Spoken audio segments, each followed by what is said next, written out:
ವೀಕ್ಷಕರೇ ನಮಸ್ಕಾರಗಳು. ಈ ವಿಡಿಯೋ ಸಂಪೂರ್ಣವಾಗಿ ನೋಡಿದರೆ ನಿಮಗೆ ನಗು ಬರುತ್ತೆ. ಹೌದು ವೀಕ್ಷಕರೇ, ಫೈನಲ್ ಪಂದ್ಯಕ್ಕೆ ಇನ್ನು ಇವತ್ತಿನ ದಿನವನ್ನು ಹಿಡಿದುಕೊಂಡು 3 ದಿನಗಳು ಬಾಕಿ ಇವೆ.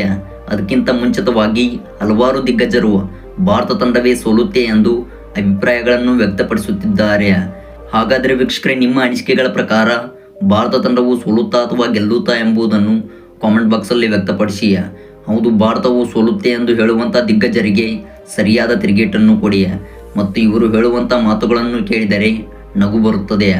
ಹೌದು ವೀಕ್ಷಕರೇ, 2025ರ ಚಾಂಪಿಯನ್ಸ್ ಟ್ರೋಫಿಯ ಫೈನಲ್ನಲ್ಲಿ ಭಾರತ ಹಾಗೂ ನ್ಯೂಜಿಲೆಂಡ್ ತಂಡವು ಎದುರಾಗಲಿವೆ. ಇನ್ನು ಈ ಒಂದು ಪಂದ್ಯಕ್ಕಿಂತ ಮುಂಚಿತವಾಗಿ ಇದೀಗ ಟೀಮ್ ಇಂಡಿಯಾ ತಂಡದ ಮಾಜಿ ಆಟಗಾರನಾಗಿದ್ದ ಮೊಹಮ್ಮದ್ ಕೈಫ್ ಅವರು 10 ನಿಮಿಷದಲ್ಲಿ ಭಾರತ ತಂಡವು ಸೋಲುತ್ತೆ ಮತ್ತು ಈ ಇಬ್ಬರು ಆಟಗಾರರು ನಿಮಗೆ ಸಾಕು ಎಂದು ಸ್ಫೋಟಕ ಹೇಳಿಕೆ ಕೊಟ್ಟಿದ್ದಾರೆ.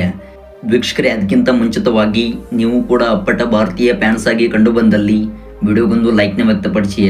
ಹೌದು ವೀಕ್ಷಕರೇ, ಇಂದು ಬೆಳಿಗ್ಗೆ ಪ್ರೆಸ್ ಕಾನ್ಫರೆನ್ಸ್ ಅಲ್ಲಿ ಮಾತನಾಡಿದ ಮೊಹಮ್ಮದ್ ಕೈಫ್ ಅವರು, ನೋಡಿ ಈ ಒಂದು ಫೈನಲ್ ಪಂದ್ಯದಲ್ಲಿ ಕೇವಲ 10 ನಿಮಿಷದಲ್ಲಿ ಭಾರತವು ಸೋಲುತ್ತೆ ಮತ್ತು ನ್ಯೂಜಿಲೆಂಡ್ ತಂಡದ ಪರವಾಗಿ ಇರುವಂಥ ಬ್ಯಾಟ್ಸ್ಮನ್ಗಳು ಇವರನ್ನು ಸೋಲಿಸಲು ಸಾಕು.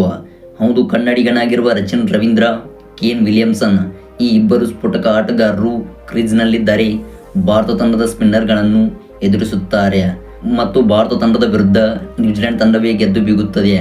ಹೌದು, ಕೇವಲ 10 ನಿಮಿಷದಲ್ಲಿ ಭಾರತ ತಂಡವು ಫೈನಲ್ ಪಂದ್ಯದಲ್ಲಿ ಆಲ್ಔಟ್ ಆಗಬಹುದೆಂದು ಮೊಹಮ್ಮದ್ ಕೈಫ್ ಅವರು ಫೈನಲ್ ಪಂದ್ಯಕ್ಕಿಂತ ಮುಂಚಿತವಾಗಿ ಇದೀಗ ಸ್ಫೋಟಕ ಹೇಳಿಕೆ ಕೊಟ್ಟಿದ್ದಾರೆ. ವೀಕ್ಷಕರ, ಈ ಹೇಳಿಕೆಗಳ ಬಗ್ಗೆ ನಿಮ್ಮ ಅನಿಸಿಕೆಗಳನ್ನು ದಯವಿಟ್ಟು ಕಾಮೆಂಟ್ ಬಾಕ್ಸಲ್ಲಿ ವ್ಯಕ್ತಪಡಿಸಿ. Thanks for watching.